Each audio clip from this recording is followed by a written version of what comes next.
The budget has fiscal stimulus written all over it. So, what should RBI's MPC do? The stance needs to be aligned with the changing risk globally and locally. I still think it's going to be more of a dovish pause. I think there's a fairly compelling case for a rate cut. There isn't space for a rate cut. We think there's space for shallow easing, a very modest easing. Good morning. Welcome to Bazaar Morning Call. I'm Lata, with me Anuj and Sonia. It is the morning after the budget, literally, and the string of voices you saw is important because they are pulling out from the budget the fact that the government is going to borrow more. So either a couple of them don't want a rate cut at all, and others believe that even if there is a rate cut, there is not going to be a material difference to the cost at which people will borrow. But more than government debt, I think the news over the weekend was about private corporate debt, which may perhaps rattle the market today. The DHFL news coming in negative because in spite of them selling their Aadhaar housing subsidiary, it is seeing a lot of downgrades because of rating agencies wondering whether they will be able to raise fresh money given the recent media reports and other problems. And then you have, of course, similar problems linked to Vedanta. I mean, it's all corporate debt, really. RCOM file for bankruptcy. And finally, Vedanta's debt as well. While it was already reacted to in Friday's markets, the important point is that beleaguered companies have now nowhere to hide. And you can see all the bad news coming out of the woodwork. And as if all that is not enough, auto sales is also nothing to write home. Oh yes, there's quite a bit of weakness there, especially in the two-wheeler names. And for the first time, I've seen companies like Hero MotoCorp in their press release mention that sentiment is really very weak, and things have not picked up at all because of higher cost of ownership, insurance costs, etc. Of course, we'll talk about that in greater detail. But yes, Lata, this DHFL mess, it could perhaps cause, a second wave of sort of risk aversion in debt funds. That's what a lot of people are talking about as well. Anuj, morning. Now that the budget is out of the way, do you get a sense that this market could take a turn for the worse because of a lot of the reasons that we've mentioned? Morning, Sonia. The market should have taken a turn for the worse regardless of the reasons, and the reasons always come later. For last many days, the point I've been making is the market breadth and the mid-cap index is indicating that the market is vulnerable to a post-budget correction. This morning, I want to essentially take two big calls on the market. First is that the market has a risk of a breakdown after failing to break out. And, the fact that, if on an event you reject the higher end of the band, logically the market should move to the lower end of the band. And which means that for me, it's a matter of when and not if Nifty goes to at least 10,500. The Friday high of 10,983 is now a massive resistance. This theory is out of the window if the market crosses 10,983 and sustainably starts to trade above that. But the way the Bank Nifty has moved on Friday, it's become very vulnerable to a sharp correction, and ICICI Bank, in fact, may lead that move. In fact, I want to spend some time today on ICICI Bank because the market is sensing something. The stock moved from 260 to 380 in a period of 6 months before and after Chanda Kocher's exit. It was up 46%. When the Bank Nifty was up about 4%. Consensus was that, ICICI Bank really was the stock to watch. In 7 days, it fell from 380 to 340. And that was sandwiched by the CBI FIR, which also names the current management. Then it had a sharp bounce to 365 in 2 days ahead of numbers. On the day of the numbers, it opened almost at 380 and then collapsed. And it's now clearly looking from the strongest stock, the weakest stock. So let's see if it breaks 340, it could become very vulnerable.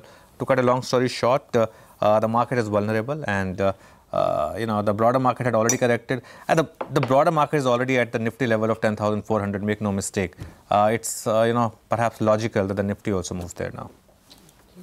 Well, not looking too good. All of last year we were hoping as if something big will come out of the budget jukebox. We should have known that there's only that much money and only that much can come in terms of news. Actually, the budget was positive because everyone was expecting a 2 lakh crore or a 3 lakh crore package. It was actually only a 75,000 crore package. Yeah. But clearly, it's a package. It's simply telling you that the government is going to be one hell of a big borrower. One hell of a big borrower. It's going to borrow 36,000 crore more this year. Something which they had not budgeted for at all, the bond markets. And then there is going to be more than expected borrowing next year, 7.1 lakh crore. The state's borrowing of 5.5 lakh crore. So debt is becoming a problem. Oh, it is. Okay, we've been talking about a lot of the bad news. On the flip side, there are a lot of good numbers that came in post-market hours on Friday as well. The likes of Titan, Divi's Labs, etc. We'll get you details on all of that through the course of the show. For now, let's take a look at what our wise experts have to say as we head into trade this Monday morning. Rhythm Desai of Morgan Stanley says the budget will support consumption and concerns on macro stability should be contained, indicating a pause in fiscal consolidation as spending lifted ahead of polls. He expects the FY20 fiscal deficit target to be higher than budgeted by 10 basis points at 3.5%. He thinks India is entering a multi-year new earnings cycle positioned for a cyclical upturn with overweight in banks. Morgan Stanley is overweight on consumer discretionaries and industrials, while they are neutral on consumer staples. Okay, good to hear that very positive comment. But here's more. Amit Sachdeva of HSBC says the interim budget was focused on leaving more money in the hands of the mass consumer and providing relief for farmers. Fiscal deficit target for FY19 and 20 has been kept at 3.4% to accommodate the farmers' direct benefit transfer allocation. He believes the budget and its signalling is positive for consumption linked with mass consumer stocks. All right, let's also get you some money market views now. In fact, Pramit Brahmavat of Veracity is our money market expert for the day. 71.24 is where the rupee closed on Friday. He says it will be in a sideways move for today. Trading range for the spot dollar INR pair is expected to be 71 to 71.5. And on the bond market, Ajay Magnolia of Edelweiss says the bond yield shot up following the interim budget as the higher gross borrowing brought some discomfort to the bond markets. However, he says further slippage is expected to be limited as the extent of fiscal expansion is restrained and budgeted net market borrowing is similar to the current year. He also expected the focus to shift to the MPC review this week, where a dovish change of stance is widely expected along with the possibility of a rate cut. The new 10-year benchmark is likely to trade in a range of 7.32 to 7.4% today. Okay, here's Nigel with the world view. Well, the US markets, they ended mixed. The Dow, in fact, did end with a gain of close to around 50 to around 60 points odd.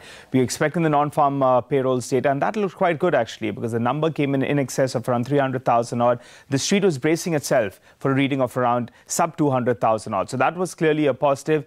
Besides that, you'll say that why was the Dow higher and why was the NASDAQ lower? That's because on the Dow, you had three components, Chevron, Exxon, as well as Merck. All of them ended with gains of around 2 to 3%. Earnings got a thumbs up all the way out there. But NASDAQ was under pressure because Amazon came out with a set of numbers. Though the numbers look good, the guidance going ahead wasn't great, and that's why that stock was down close to around 5% odd. Shifting focus, though, to the European markets then. Before that, the markets are also taking note of the survey in terms of Chinese data, the factory activity. That indicated that it's at a 3-year low. European markets, though, all of them ended in the green. The FTSE was a relative outperformer, ending with a gain of around 0.7%. The inflation data that came in, that slowed down, indicating maybe the ECB will not go ahead and cut the stimulus that's currently available. So those markets did quite well as well.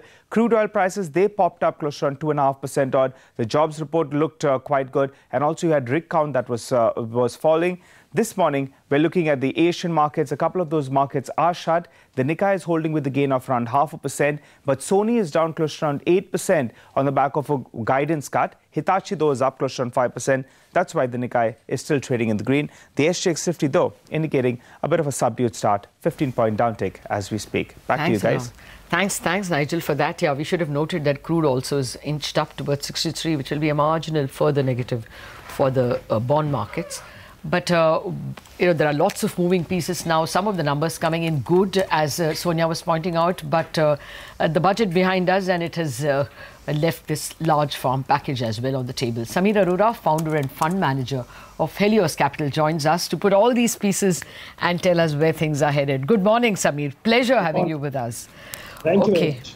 Where are we headed? I mean, repeatedly knocked down from 10,980. The budget is behind us, much of the earnings as well. Are you feeling good about the markets at all? I'm feeling okay about the market, but not good. First of all, Indian market is really underperforming Asia and emerging markets, which itself is a bit of a drag. The budget itself, I don't think was supposed to have done anything materially positive or negative, and I don't think it has done that even now, even though you may say about, projections of revenue and stuff like that, because there are so many events between now and before this budget really becomes a serious thing, is whether, what happens in NCLT on step-down subsidiaries, what happens to these Diwan and Z's and all these things, and then, of course, the elections. So I think budget was okay, it was nothing bad, and some numbers which may be aggressive over time you can handle. Let's say you privatize Air India between now and December of this year. Then whether you're 5 basis points more in some fiscal deficit will be less important. So there are many events that could, be more important than what the budget said or plans to do.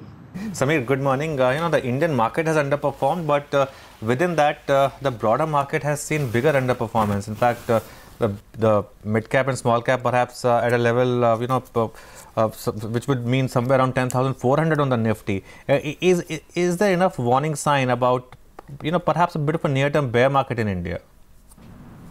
Well, it is actually in real terms already a bear market or whatever you want to call it, because other than these 3-4 stocks, which is Reliance, TCS, Infosys, and maybe 1 or 2 more, basically the rest of the market is down at least 3 to 4% more than what the index shows. Now, I know what you are trying to say, because I hear you once in a while about that, whether this will catch up or the market will broaden. So I think I agree that initially because these big stocks are being held up primarily by macro top-down ETF flows that happen, in the last 3-4 days. So that will reverse or will moderate.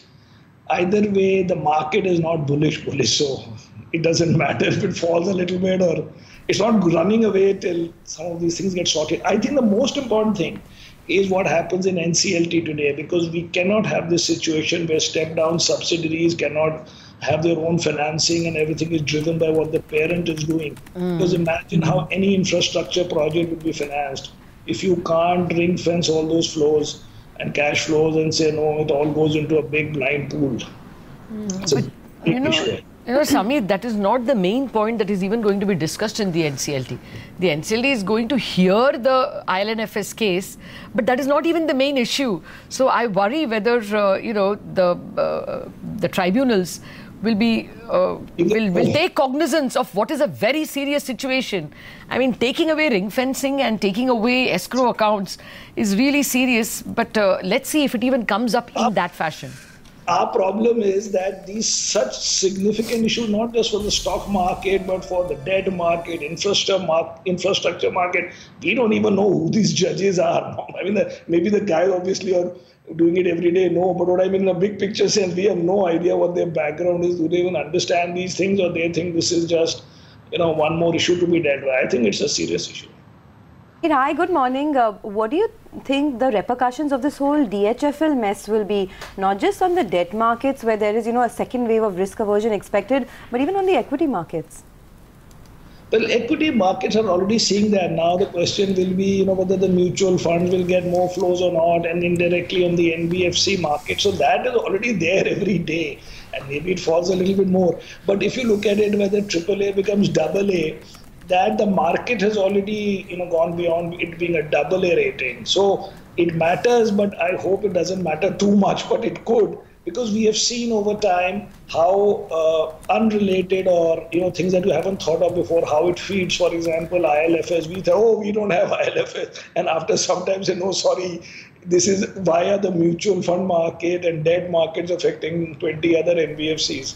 So I agree with that, but the only thing you can say is that this is well telegraphed more as a problem at the industry level, at the NBFC, and now specifically at this company's level has been going on since September actually. Yeah. Samir, DHFL is something that the market's now seen for last 6 months, 9 months, and perhaps has now discounted. On Friday, Saurabh Mukherjee was making a very interesting point. We saw Vedanta down 20% on Friday. Z has fallen a lot.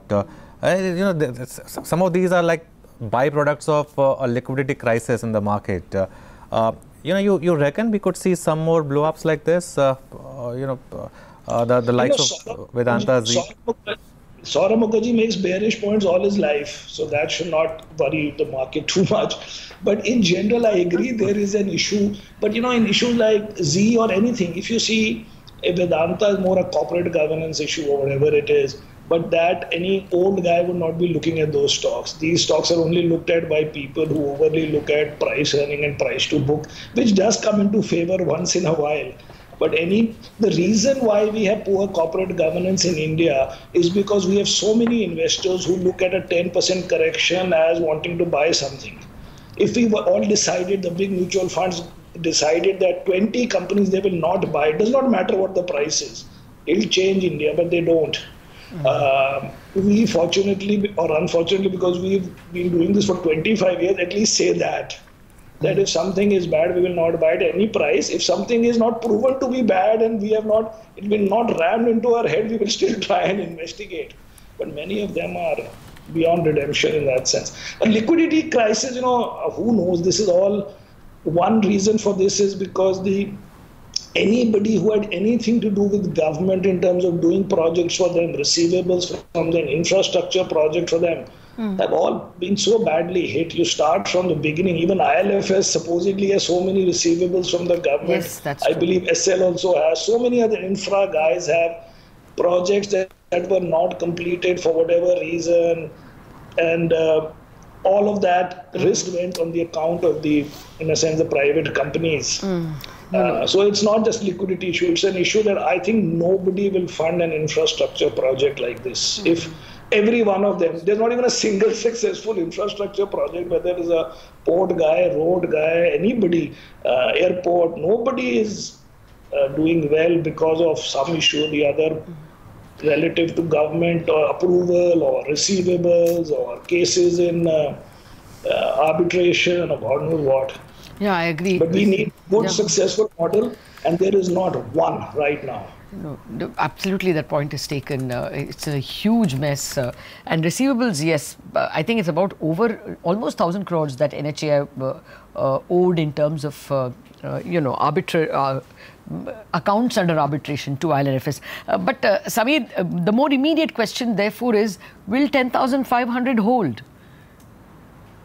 I think we may be saved by the fact, that the world is doing well. So, for example, my guess is that the money that came into the markets through these ETFs need not come into an Indian ETF. If it comes into an emerging market ETF, and supposedly emerging markets got whatever, I think $8-10 billion or something like that, you will automatically get your proportionate share. Now, that means that the larger companies will get even more money, or not even more money, but in proportion to their weight in the index. And that may make the overall market look bad, but the index may hold. And then it depends on the event. If BJP wins, you will get a 5-10% rally. And then people will forget some of these things because they will hope that some 8, 3, 4, 5 things that could have been done, not done, maybe done, and it'll all get mixed up. So it all depends on the overall thing. But if you say India alone sitting in a vacuum can do well right now till May, I don't think so easy. Okay. We keep wondering, Samir, what the real impact of this whole possible liquidity crisis or credit crunch is. Now we're seeing it in a lot of companies that are making their statements to exchanges. So Hero Moto, for example, when they reported their two-wheeler numbers, they did say that because of the credit crunch and the higher insurance costs, they've seen a big hit in sales. This consumption piece, the slowdown that we're seeing, you think it's something that could continue?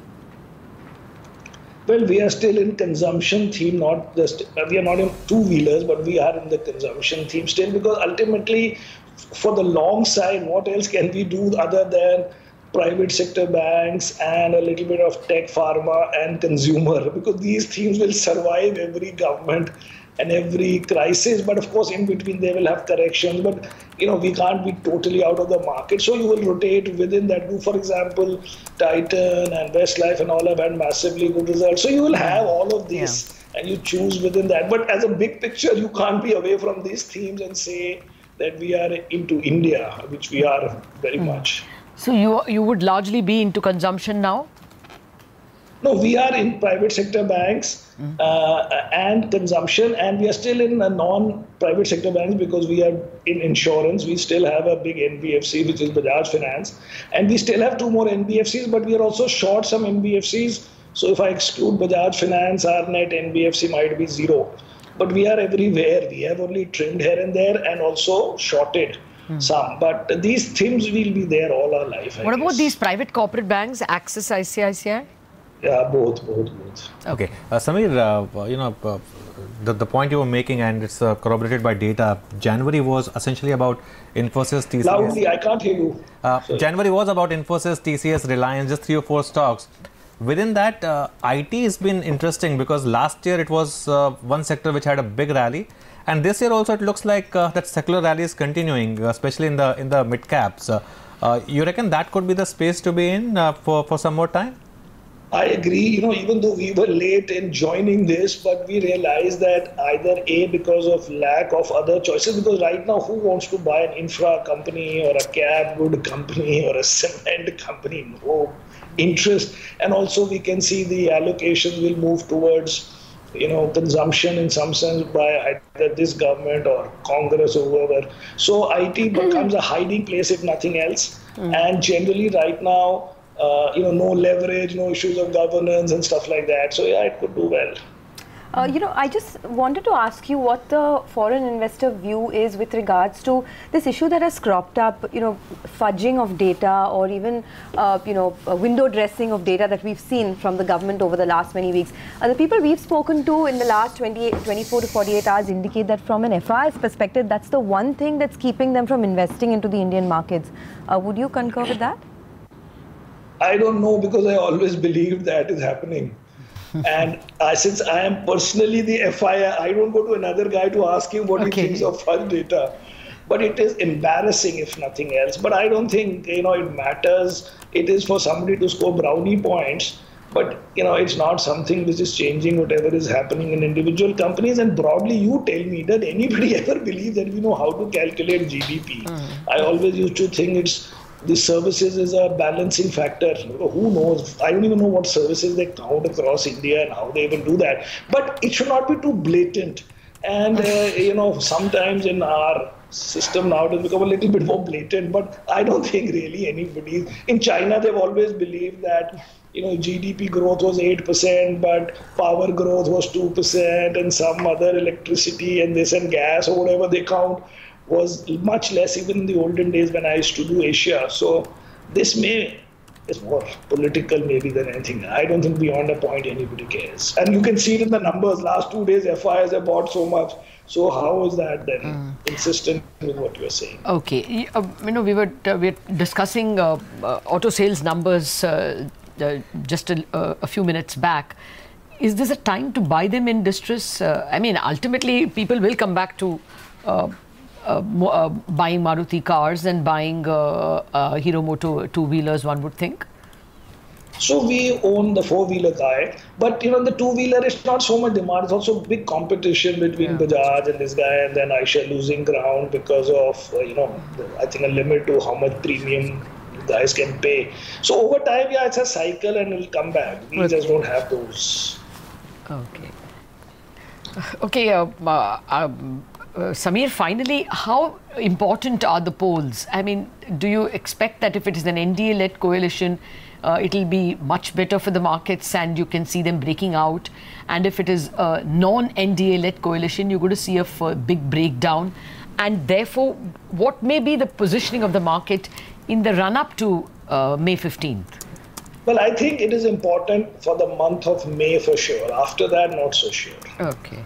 That means whatever has to happen will get settled in 1 month. We've seen in the past that markets move on quite quickly. But if in May, and particularly if leading up to it, the feeling is that there is either no majority or that it's a third front, then the market is as it is in a funk right now. And then therefore, as I said, if there is BJP, which means that somebody's got clear majority, or not majority, but clear ability to form the coalition government, then the market will rally that month. After that, it won't matter so much, as it has not mattered from 14 to now. It's not that the market is up a lot, even after having a strong government. But month of May itself has to be negotiated. And if in that month the market falls 5-7% more, and after that, before it is already underperforming, that makes this year quite irretrievable. So you don't want it to go down that much.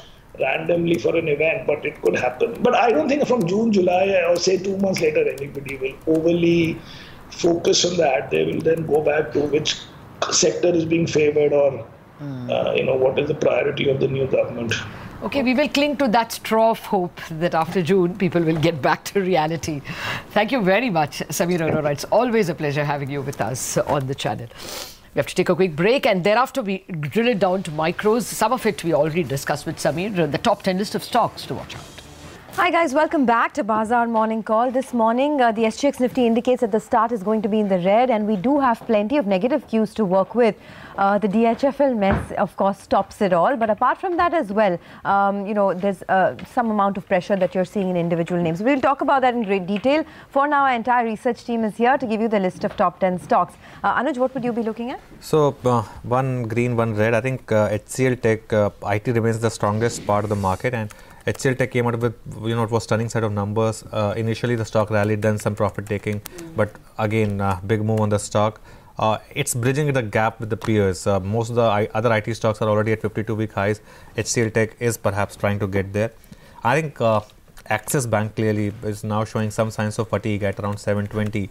And it's in February and March, there's always going to be a bit of an overhang of SOTI stake sale because of meeting the divestment target. So, the first signs were visible on Friday itself, but my sense is this stock could underperform from here on, despite the good numbers that it posted. I thought PFC, REC, and HPC, all those inter-company purchases should meet the divestment target. Okay, but yeah, the overhang may be there.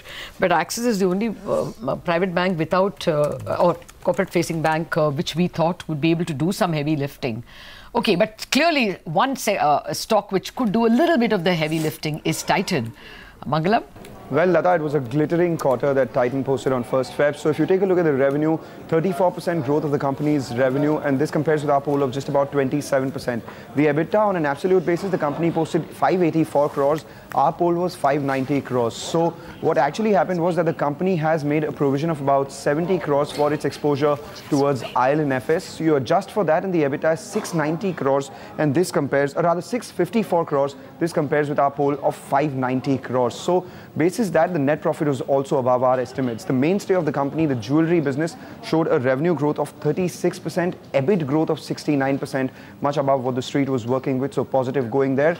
The margins in their watches business declined pretty much in line with what the management had said.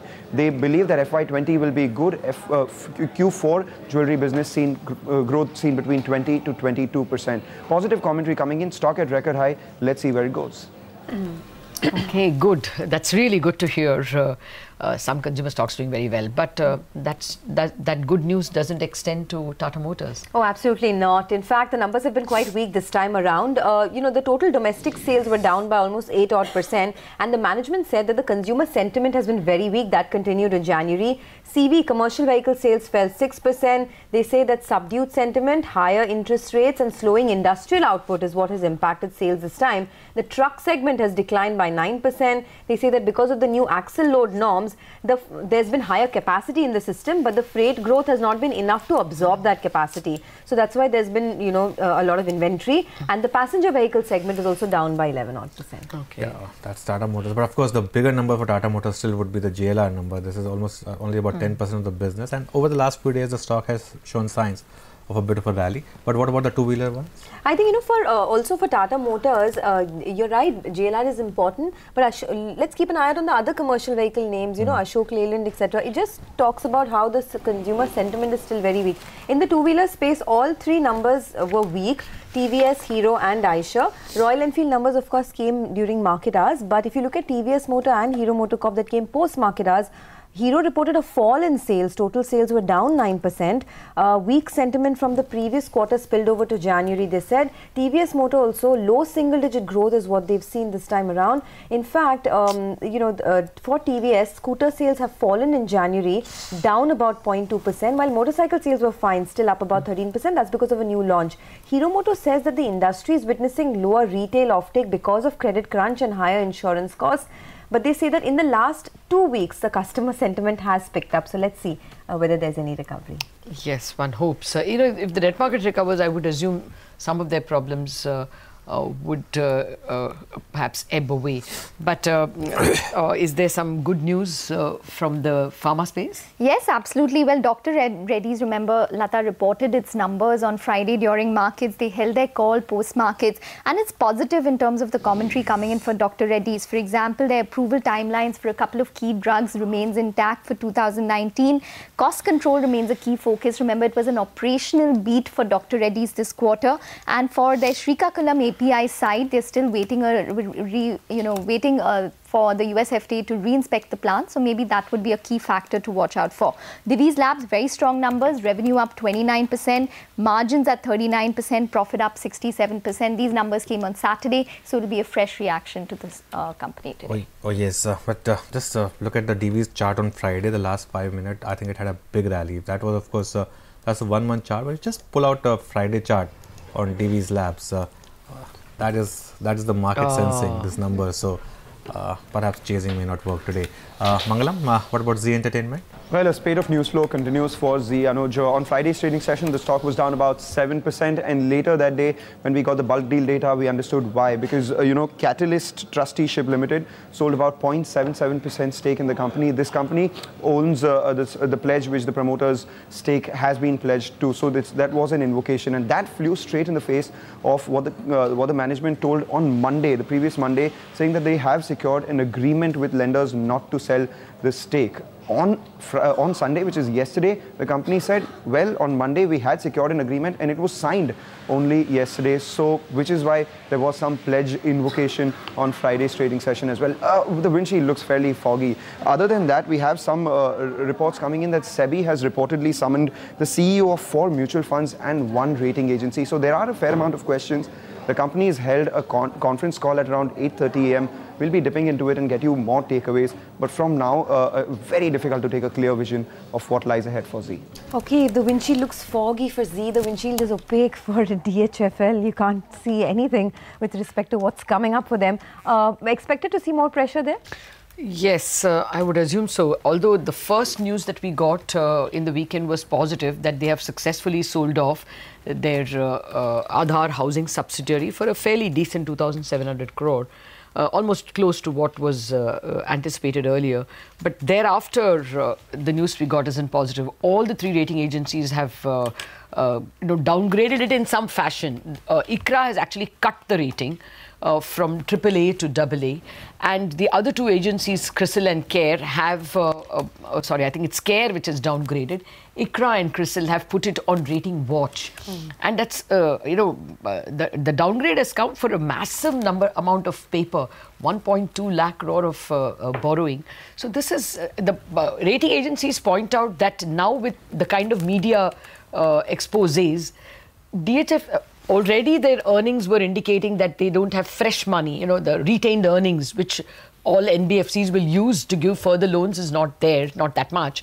But more importantly, who will lend afresh to DHFL after these latest reports? And that is what makes them put it on rating watch. So I think that's trouble. Okay. This move from rating agencies reminds me of Hindi movies. In the end, when police would come and everything is done, right? So you are under arrest. No, they were hauled up for not doing that in ILNFS. Okay, so now when they do it, it's seen as, a bit, but you're right that the markets would have sensed and given DHFL its equity price. But, putting it in below AAA can spell trouble for those mutual funds whose investors are corporates, which only allow them to invest in AAA paper. Yes. So that would be the No, I take the point. Here, and on the weekend, I think there was a very interesting debate happening between some respectable people about what to do with DHFL bonds now. If you're getting, say, now you're getting, 26%, 27%. If your thought process is that, it's going to be 0, obviously then, it doesn't matter whether it's 27%, 30%. But if it's not going to be 0, in that case, if you're willing to lose a particular amount of money, and if you're happy losing that particular amount of money, then perhaps, that's an opportunity. Just putting it on board that, there's one school of thought which thinks like that. But of course, the stock has seen a big decimation. There's some negative news on Reliance Communication as well, Rima.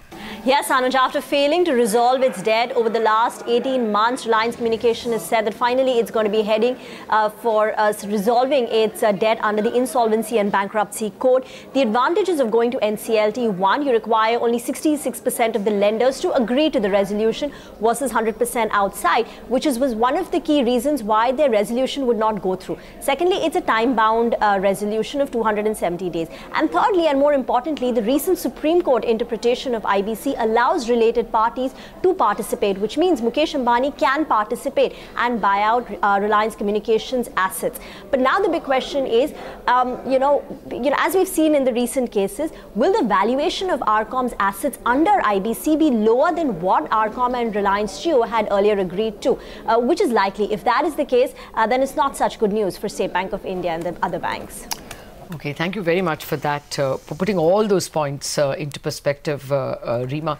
It's possible, RCom was always considered an asset-rich company which has a cash flow problem. I mean, they have land and stuff like that. So I don't really know how the stock will react. We will have to ask Mr. Tulsian or someone how they would look at the various asset pieces. Also in NCLT, because of the previous judgment, the January 25th judgment, clearly operational creditors are below financial creditors. So that will also keep away too many operational creditors quoting Ericsson and, coming and demanding their pound of flesh. So it could be positive in that sense that you will get a solution at NCLT. All right, well, let's move on. We have other stocks in the news this morning. Anisha is here to give us that list. Hi, Anisha, morning.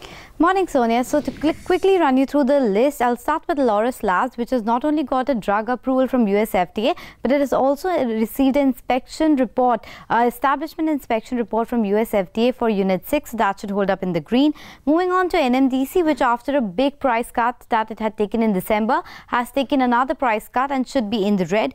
Moving on to VST Tillers, Sonia, you pointed out how the auto stocks have reported weak sales number for the month of January. Now there is another weak set coming in from VST Tillers. Though the performance has improved on a quarter-on-quarter basis, the year-on-year performance remains weak. SL Propack, that will be news because unverified reports suggest that Albia and Blackstone are in talks to acquire the specialty packaging company SL Propack. Remember, the entire group continues to be in focus, so keep an eye on that one. Also, NIIT Tech will be in focus, and this is something we have been reporting, that Bearings PE might buy a stake of founder promoters Rajendra Pawar and Vijay Thadani, so keep an eye out on that. And lastly, keep an eye out on Cyient because they have approved a buyback, an open market buyback of 200 crores. The buyback price is at a 15% premium to current market price, and the promoters are not participating, so that might see a green tick. Back to you guys. Okay, thanks a lot for that. Well, currently the Z conference call is underway where Puneet Goenka is speaking, and we are getting some notes from there where they say that the promoters met the lenders again last weekend and formalized the agreement post-meeting. We'll try and get those flashes for you on the screen. That's important news if the promoters have been forced to, stick to the signature and now they have formalized the agreement. It's possibly positive. Okay, well, we'll try and get that for you on your screen in a bit. But before that, some more stocks in focus this morning. Tech Mahindra is on our radar. Rima is here to tell us why. Rima? Well, Sonia, they've made a small acquisition. So they've acquired a Netherlands-based company which is focused on telecom digital experience. It's called Dynacommerce Holding. The valuations are at 1.7 times price to sales, of CY18. And second, but the size of the acquisition is small. So the acquired company's revenues are about 0.2% of Tech Mahindra's revenues. But it's a step in the right direction. All right, thanks a lot for that. And finally, Sonal, some more results we need to take note of. Yes, Lada, I'll start with Berger Paints. Good set of numbers coming in. The top line growth was strong, better than what the street was estimating. However, margins and PAT were a miss. That is because of higher raw material costs. However, the management says that margins will improve going forth from quarter 4 of FY19. BML, the numbers were better than what the street was estimating. The revenue was up around 26% versus antique estimates of around 862 crore rupees. EBITDA also grew. It almost doubled on a YY basis. Expect some green tick on the stock. Godfrey Phillips, very good set of numbers. The core business, that grew very well. The cigarette business margin, they improved 560 basis points. However, PAT growth was mainly aided because of higher other income. Relaxo Footwear also came in with good revenue growth. However, margins were hit due to higher commodity costs. Management says that going forward, the raw material prices are softening and they expect it to continue and also expect the margins to improve. Equitas also also came in with good set of numbers. The AUM growth of 41% on a YOY basis is highest in 10 quarters. Also, the NIM of 8.98% is the highest in 5 quarters. The stock should see some green. Excel Industries posted excellent set of numbers. The PAT was up around 105%. The operating profit margins also increased by 880 basis points.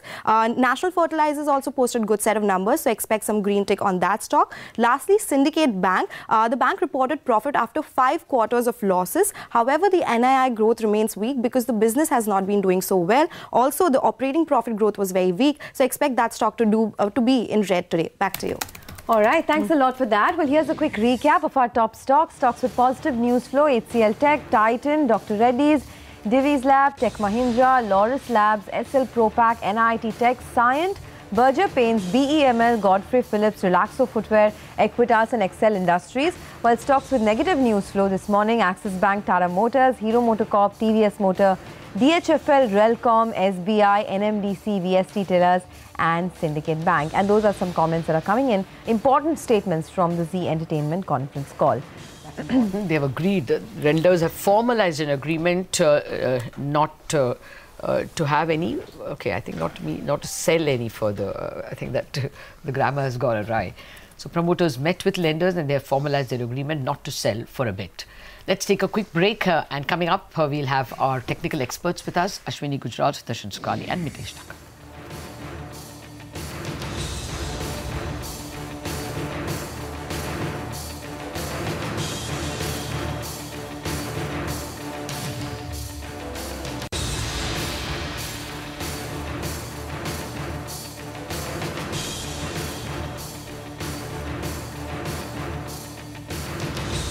Welcome back. That's the SGX Nifty now down 37 points. So not looking good. The Indian market has already underperformed, and signs are that perhaps that could continue. Ashwini Gujral, Sudarshan Sukhani, and Mitesh Thakkar now join us. Good morning, Ashwini. How's how to approach the trading day today if we have a 30-35 point gap down? Well, good morning, and basically the range remains the same. What people should do, since we are getting both the ends these days in the same week, buy below 10,600 and sell above 11,000, both of which we got last week. So try to sell the rallies because we are at the higher end of the range. I would think any 50, 60 point bounce on Nifty can allow you to sell. I don't think much is going to change. We'll keep getting good news, bad news, etc. Similarly, Bank Nifty 26,500 to say about 27,500. That should be the range on Bank Nifty. And only on these boundaries you will get any value. Otherwise, it's a 20, 30, 40 point range, and you will not get follow through. Okay, Sudarshan Sukhani and Mitesh Thakkar are also with us. Gentlemen, morning. Sudarshan, with the budget now behind us, what's the feeling you're getting about the market? The SGX Nifty is indicating that the start could be in the red today. Yeah, good morning. Well, on Friday when we spoke after the budget, my feeling was that we have touched the highs of this up move, somewhere around 10,950, where resistance kicks in every time.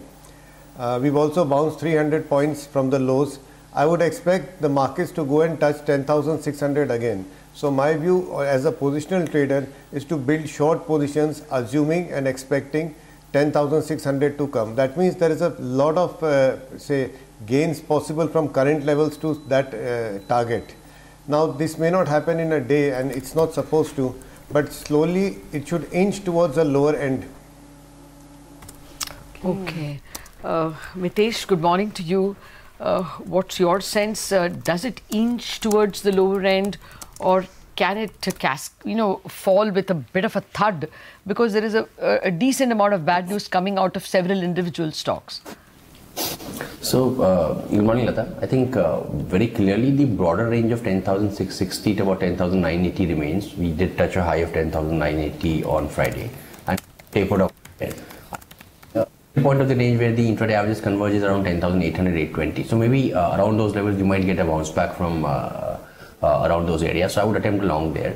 But yes, I think we still don't have a signal of the broader range being violated. So over the course of time, we could see the indices head towards the lower end of the range. But for the timing, given the fact that the intraday charts are positive after 2 days of rally, pre-budget on the day of expiry and on the day of budget, I think there's a chance that around 10,800, 820, at least for a day or two, we might get a good bounce back. Okay, fair enough. Let's discuss individual stocks then. Sudarshan, good morning. What's on your list? Good morning. Since the view is that a downturn is coming in the Nifty, that's why I'm focusing on mid-cap stocks. There are buying opportunities there. One of them is UBL. It did well on Friday. I think that momentum is continuing. It's at the higher end of its trading range and could also break out on the upside. So UBL is a buy, United Breweries. L&T is a buying opportunity. It's a short-term buy. If the markets are choppy, some stocks go up, and L&T should be one of them. It had a good day on Friday also. Kajaria Ceramics is also a swing trading short-term buying opportunity. That massive rally in Kajaria Ceramics is impressive, and probably some more momentum should be there. So 3 buy ideas. Z is, to me, is a short sell. Earlier also I had said do not buy Z. It's probably not stabilizing yet. It should see lower levels. And Tata Chemicals is collapsing. It's a blue chip company and giving fairly bearish patterns. That's a short sell. Okay, so let's also go across to Mitesh and find out. Sudarshan had one stock that is in the news, which is Z. Mitesh has another one, which is Divi's Labs. Mitesh, very good numbers there. You want to buy that stock today, and what else would you be looking at? Yeah, that's right. I think the stock has been consolidating with the upper end at about 1535, 1536 levels, and we've closed right below that. So if it crosses 1540, and as you've highlighted, there's some good numbers, maybe we'll get a gap up around those levels. So anything above 1540, I would buy with a 1% stop loss and look for 1575, 1580 as my first target. The other buy call is on Britannia. That's a buy with a stop at 3204 for targets of 3350. And I have 2 sell calls. Bajaj Finserv, the indicator setup is negative, but the stock is trading above its 200 average, so it's a conditional sell. If it breaks 60-60, sell with a stop at 6125, look for targets close to about 5900. And PNB is a sell with a stop at 76 for targets of 70. Okay. Well, Ashwini, you have a sell on some banks. See, basically, in this market, either tech goes up or consumption goes up, or you have your 3 banks, they go up. The rest of the market is basically fairly seasonal, and after a rally, a lot of stocks give back a lot of gains. So Yes Bank is a sell with a stop of 189, target of 175. Banks are kind of overextended, so particularly these PSU banks could give back. So Canara Bank is a sell with a stop of 242, target of 230. HCL Tech, maybe is trying to catch up with the other big guns. So that's a buy with a stop of 1030, target of 1065. Jubilant Food is a buy with a stop of 1345, target of 1380. And Bata is a buy with a stop of 1130, target of 1165. Given the tax rebates, etc., these are the kind of consumption items which can be afforded by the middle class. More pizzas, perhaps. Well, yes, Jubilant Food has been rallying ever since its numbers. But let's take a short break on that note. Up next, F&O trades are lined up with Yogesh Mehta of Motilal Oswal Securities. Also, SP Tulsian will join in at 9 a.m. Stay tuned.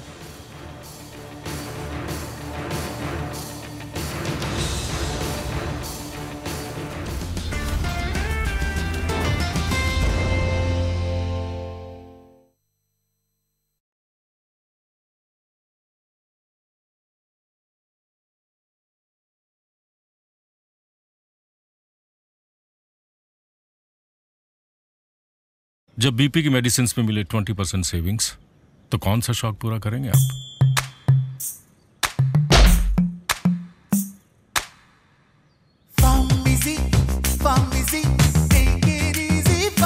Download the pharmacy app, upload prescription, save 20% और करो अपने शौक पूरे।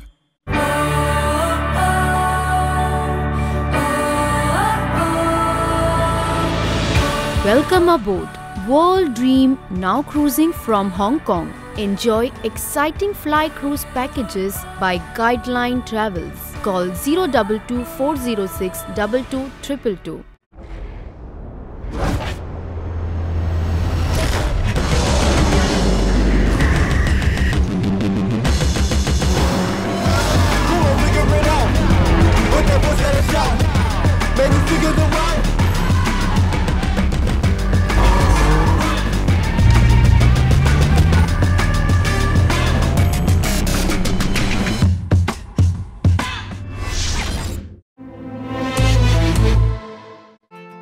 Indians का हर अंदाज देसी है।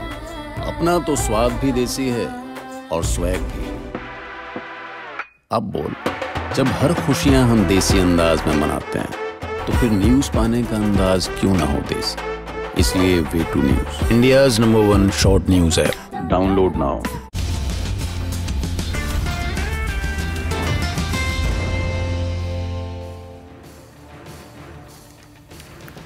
Welcome back.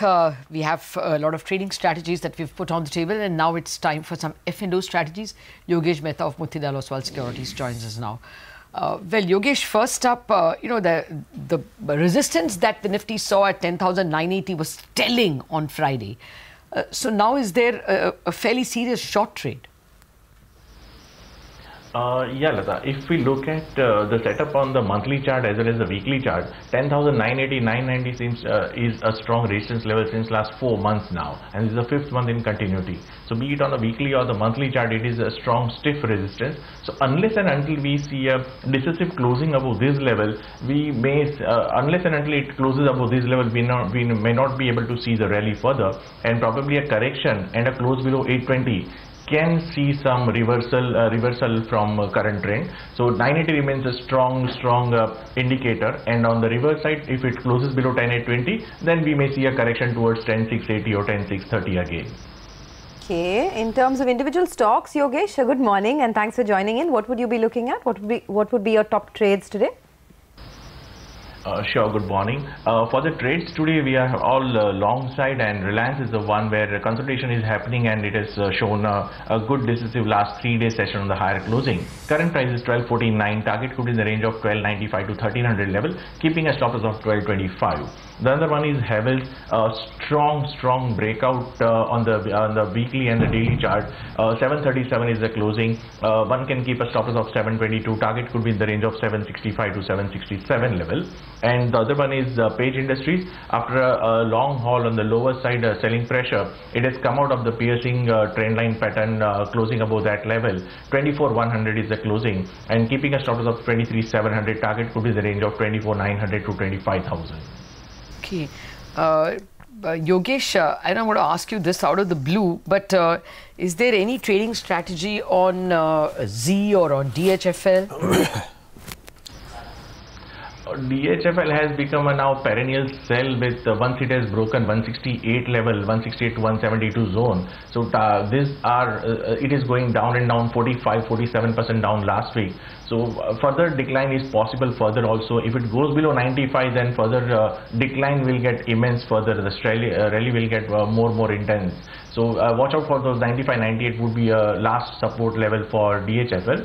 And on the Z, 390, 395 seems to be a strong resistance level, because earlier when the downfall started in a day for 27% fall last week. So that point in time, 407 and 410 was a strong hurdle rate. It is unlikely to close above those level with whatever, if any news flow comes in, then it is a different thing. On a technical front, it shows that the consolidation will happen between 385.90 on a higher side, and on the lower side 340, 350. Okay, thanks a lot for joining us. Yes, for DHFL, the stock has seen 50% erosion in just 1 month in its value. That's the kind of damage that we've seen on the stock. We'll take a short break on that note, but when we come back, we'll be just in time for the pre-opening rates. We'll also get some fundamental guests to tell you how to approach all of these stocks.